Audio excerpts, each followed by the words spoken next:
There's a two-word question that, guys, you need to start asking. A two-word question. And I'll get to what that question is in a minute. But first, I want to talk about irrational fears. What I consider an irrational fear is something is that has no concrete impact on your life. It's fabricated. It's made up. And even if it does hurt, it's really all about your mindset and perspective. Here's what I mean. Here's some irrational fears that I would say that some, if not most of us, experience at some point. I've talked before about this in a video, but the first one is fear of missing out.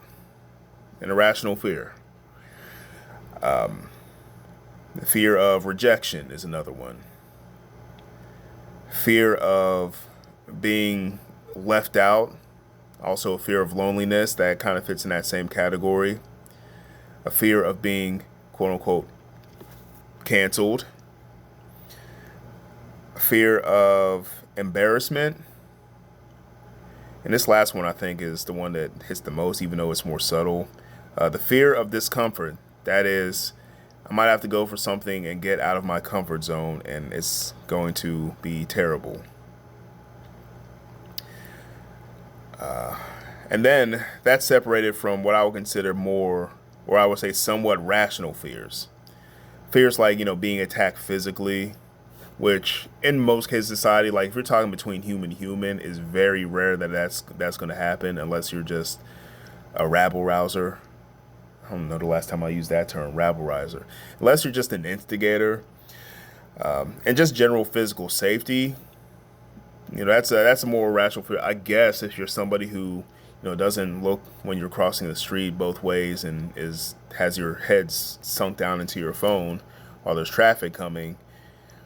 Those are somewhat rational fears, but it'd be over the top to sit there constantly freaking out about, oh, someone's going to attack me, someone's going to get me today, when that's just no way to live. And if that is how you live, please get some help. But back to the original point of this video, the two-word question. And it's two words, but it has a little bit of a tone to it. So the two-word question is, or else. That's the two-word question. Or else. And set in a tone that the person that you're saying that to is going to fill in that blank. In other words, calling the bluff is what I'm talking about. Now, or else, it can be said out loud if you really want to puff your chest out, but it's more of a mental statement. You might not actually say the words, but being silent and looking someone straight in the eye and waiting for them to kind of back down from what they were saying or from the messed up thing that they were trying to do. Whatever, you have to take some form of or else out here. And how does this relate to marriage and family and the kids? I know you're probably asking yourself. You have to be willing to call the bluff whenever, I'm talking to husbands here, whenever your wife sort of gives you any kind of, ultimatum would be the word that I would use, or your kids try to come at you with that kind of stuff, you have to be willing to call the bluff. Let's be honest, most people aren't confrontational. They might seem like that behind a computer screen, but most people in real life aren't confrontational, at least not in the physical sense. There's a lot of keyboard warriors out there, and even in real life, some people might be rude or confrontational to you, but rarely are you going to get to the point where you're throwing blows with somebody, unless you're just typically just a deviant person. You have to realize the leverage, whether you have the leverage or somebody else has the leverage of what's going on. Now, if you act in righteousness, in most situations, you will have the leverage. Let me go into a little bit more clarity. Let me backtrack a little bit and talk about leverage. If you're having trouble dealing with your kids, if your kids, are mad about a decision that you made or something like that, this is where your or else statement, either in your mind or verbally, comes out. And this is where leverage comes in. Because as a parent, and I'm saying specifically if you have a parent of younger kids, in other words, kids still living in the house, you have the leverage of you being the one that pays the mortgage, that pays the bills, that provides the food and the clothes. So if you're getting the business from your kids and they threaten you with, gosh, I don't know, they're going to stop working hard in school or something like that. I don't know. Your response, either verbally or body language wise, is or else what? In other words, how does that hurt me? So you're making life harder for yourself just to prove a point, just to make me, I don't know, look bad, just to make me cave in.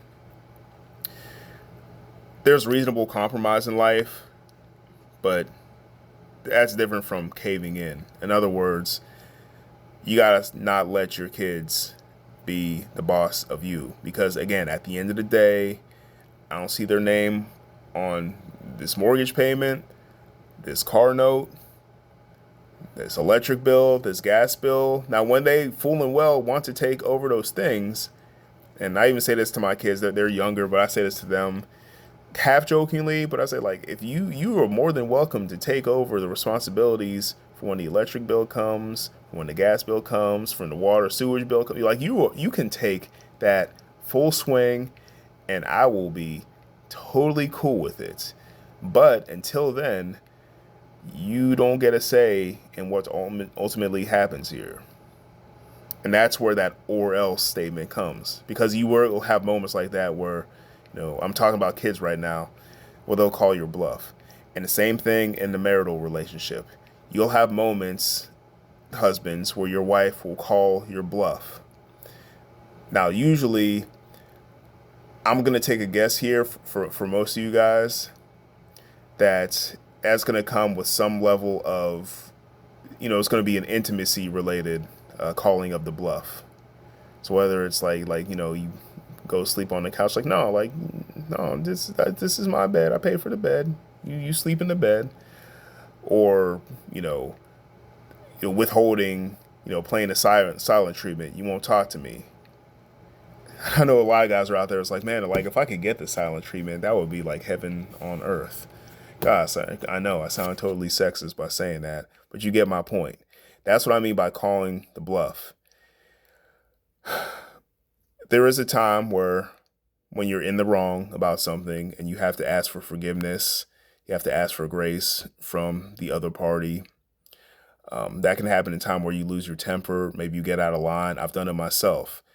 I've raised my voice at my kids and, I've lost my temper, cool down, go over and apologize. I shouldn't have handled that way. But even in those situations, if there's a rule in place, a policy in place, something for the betterment of the family or for the family safety, like that has to stay in place. In other words, your delivery might not have been ideal, but your handling of the situation has to be ideal. So the way I delivered it might have been in anger, or it might have been with some vitriol. I might have said it in the wrong tone, okay? And you can apologize for that. But if it's a decision that's righteous for the betterment of your marriage, for the betterment of your kids, or for the family in general, you can't rescind on that. And that's what I mean by or else. The or else means that you won't be the most popular person, because when you call anybody on a bluff, chances are they feel some type of way. Some people will begrudgingly put up with it. A lot of times they'll keep it in the back of their mind. Hopefully they get over it, because, bitterness is just a hard pill to swallow and it'll tear you up inside and outside. But if you ever get yourself in a situation like that and you have to pull the or else card, yeah, you're going to be the bad guy.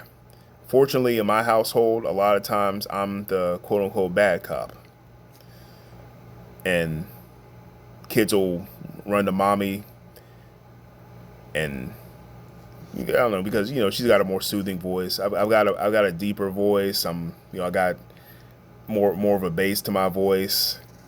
When I yell, it really resonates a lot more, no matter how often or rare it is, and it's usually a lot more on the rare side. So that makes me the bad guy. Even at my nicest, calmest, most chill, content, that 5% of the time where I have to raise my voice and get a booming tone, that makes me the bad guy. And if that's the case, for the betterment of your family, for your relationship, so be it. You don't have to run around and go beat people up and go hit people and act like some kind of King Kong gorilla. But sometimes you got to be a little unsavory. Okay, you can do it without swearing. You can do it without having child services called on you. But you got to be the bad guy sometimes. And that's what I really mean by this whole or else thing. You get in a situation where somebody wants to challenge you, especially if they're not, paying bills, or you're paying the majority of the bills, and like they give you the business and they threaten to, some of y'all probably get your kids like, I'm going to run away, or I'm going to leave, or I'm going to report you to the police, or I'm going to do some, your wife might give you something and you're like, oh, like I'm not gonna, be intimate with you or something. I don't know what the situation is, but you've probably been in a situation where that or else statement needed to come up and you had to call your bluff. Now, hopefully you did in a respectable way, and if you did, kudos to you. If not, gentlemen, that's something you need to work on.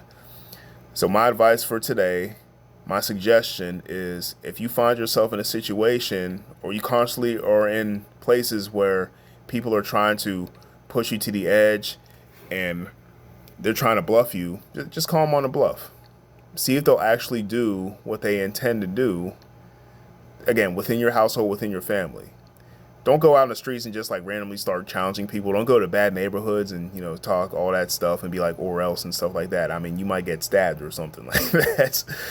But within the confines of your family, start using the or else mindset. And I can say that you'll get a lot further and you'll get a lot more respect that you might have been missing for a while. Because once it's seen from your kids, from your wife, that you won't cave in on certain things, I'm not saying they'll be all right with it, they won't be irritated sometimes, but they'll understand that you mean business. That's all I got. Have a blessed day, and peace.